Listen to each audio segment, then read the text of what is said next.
Good afternoon, ladies and gentlemen. I'll try to be as brief as possible. I think the government has now talked about creating 170 gigawatt capacity of both solar and wind. And if you look at the current solar installed base is about 3.5 gigawatts. So 100 gigawatt is something which is required to be invested, or that's the government's plan. So we need to have 63% CAGR over the next 7 years, from 3.5 to 100 gigawatt kind of a capacity creation. And on the wind, which is about close to 23 gigawatt right now, going forward to about, we need about going to 60 gigawatt, which means about 15% CAGR growth over the next 7 years. All of this would mean about close to $150 billion approximately investment over the next 7 years, consisting of roughly about 110 billion of debt side and about 40 billion of equity side, both private and public equity. Right now, the public equity is very small, I would say almost nil.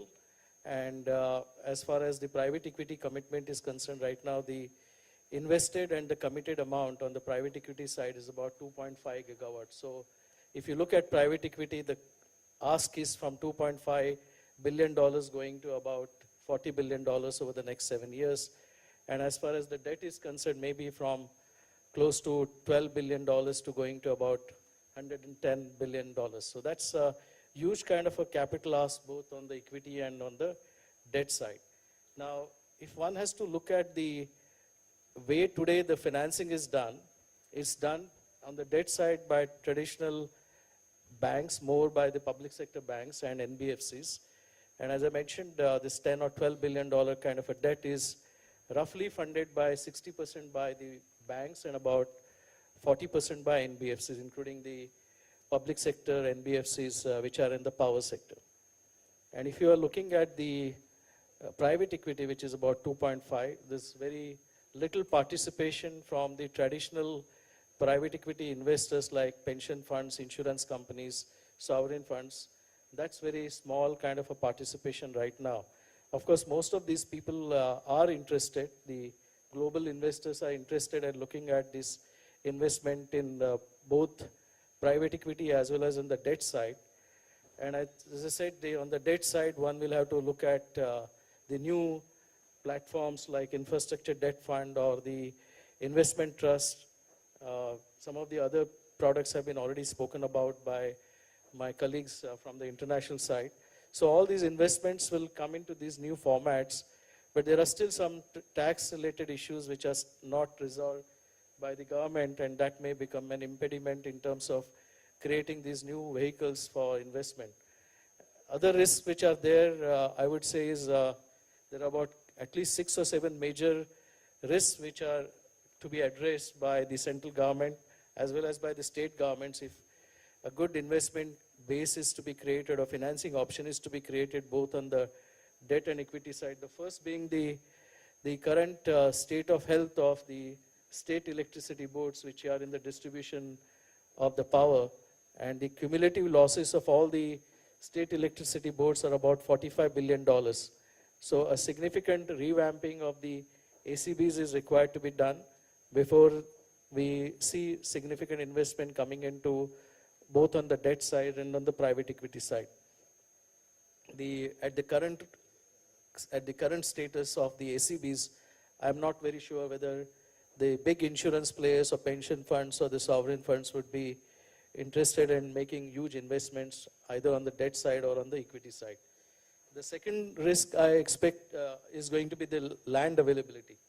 If we are looking at the 170 gigawatt kind of a capacity to be created in the next 7 years, the amount of land which is required is about 3.6 lakh acres of land which is required, and we all know about what's happening on the land front in terms of especially the land bill and all of that. So this is the second major issue which needs to be resolved, and needs to be resolved as quickly as possible if the kind of a capacity which government is aiming at, if it is to be created in the next 7 years. Then again, it's a matter of land is not the central government issue, is also both state and the central government issue.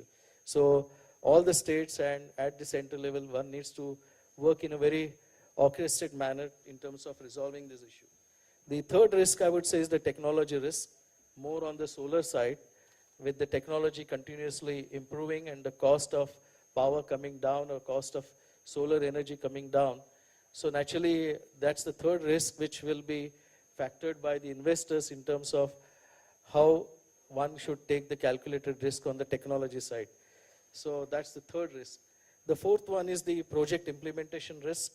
Although one can say as compared to the conventional power projects, this sector, the project implementation issues or the risks are not that many, but still the one cannot overlook the project implementation risk. The next one I would say is, and that was already spoken about my previous colleagues, which is basically the currency risk, especially when you are looking at the long-term external commercial borrowings. The currency exposure you cannot take beyond 5 years, that was already spoken about. So the currency risk is going to be the major issue. We are already having now the looming kind of a danger in terms of the Indian currency, how it is going to move in line with what is happening with the Chinese currency. But of course, going forward, this currency risk will still continue. The other issue is related to the pricing.